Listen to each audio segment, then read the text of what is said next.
జహీరాబాద్లోని Telangana minority గురుకులాలలో చదివి MBBS seat సాధించిన minority విద్యార్థులకు తెలంగాణ భవన్లో జరిగిన కార్యక్రమంలో చెతస్కోఫ్లు దాంతోపాటు ఆఫ్రాన్లు అందజేసి అభినందించి సత్కరిస్తున్న బీఆర్ఎస్ వర్కింగ్ ప్రెసిడెంట్ దాంతోపాటుగా హరీష్ రావు, మాణిక్రావు, గిల్లు శ్రీనివాస్ అంటూ కూడా తదితరులు అంటూ కూడా చూసిన పరిస్థితి కనబడుతుంది. ఇక్కడ ఈయన ఏం రాస్తాడా నాకు సుర్ణ కాలుతుంది కానీ నువ్వేమన్నా అనుకో.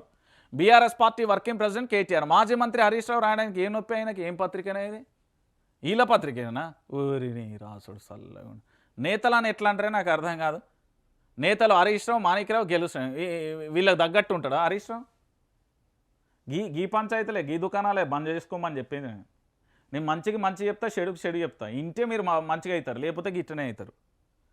BRS party working president KTR, మాజీ మంత్రి హరీష్ రావు ఆ కార్యక్రమంలో ఎవరన్నా పాల్గొనని అది రాస్తే ఏమైంది? వాటాల కోసం మంత్రుల కొట్లాటలు. జూబ్లీహిల్స్ ప్రజలారా ఆలోచించండి. ఓటుతో ద్రోహపూరిత పార్టీకి బుద్ధి చెప్పండి. 2 ఏళ్లలో రాబంతు ప్రభుత్వం పోతుంది. మళ్ళీ కేసీఆర్ రైతు రాజ్యం నడుస్తున్నది. రైతు రాజ్యం వస్తుంది. మీకు ఇచ్చిన హామీలను బీఆర్ఎస్ నెరవేరుస్తుంది. బీఆర్ఎస్ వర్కింగ్ ప్రెసిడెంట్ కేటీఆర్ ఇక మహాలక్ష్మి కావాలంటే కాంగ్రెస్ను ఓడించాలి. రేవంత్ రెడ్డి 1,00,000 ఇండ్లు కూలగొట్టిరు. హరీష్ రావు బీఆర్ఎస్లో చేరిన పలు యూనియన్ నేతలు అంటూ కూడా చూడొచ్చు. సో మొత్తానికి మంత్రి ఓఎస్డీ పారిశ్రామికవేత్తను తుపాకీతో బెదిరించారా అని పోలీసులు వెళ్లారు. మంత్రి కూతురు బయటకు వచ్చి తుపాకీ ఇచ్చింది. సీఎం రేవంత్ రెడ్డి బెదిరించింది ఆయన అనుచరుడు రోహిన్ రెడ్డి అని చెప్పారు. మంత్రి బిడ్డ ఇంత బాహాటంగా చెప్పినా పోలీసులు కేసులు ఎందుకు నమోదు చేయలే?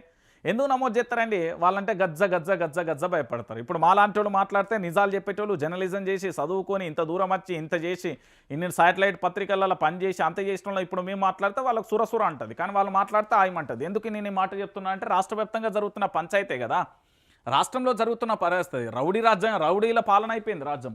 అరే ఇదే మన ఏంది ఇప్పుడు అభ్యర్థి ఉన్నాడు కదా, అభ్యర్థి గురించి వైఎస్ రాజశేఖర రెడ్డి ఏం మాట్లాడిండు వాళ్ళ నాయన గురించి? అధ్యక్ష, హైదరాబాద్లో రౌడీ షీటర్లను పార్టీలో జాయిన్ చేసుకున్నాడు చంద్రబాబు అని అంటాడు. మీరు చూడరి, మీకు దొరుకుతాయి వీడియోలు.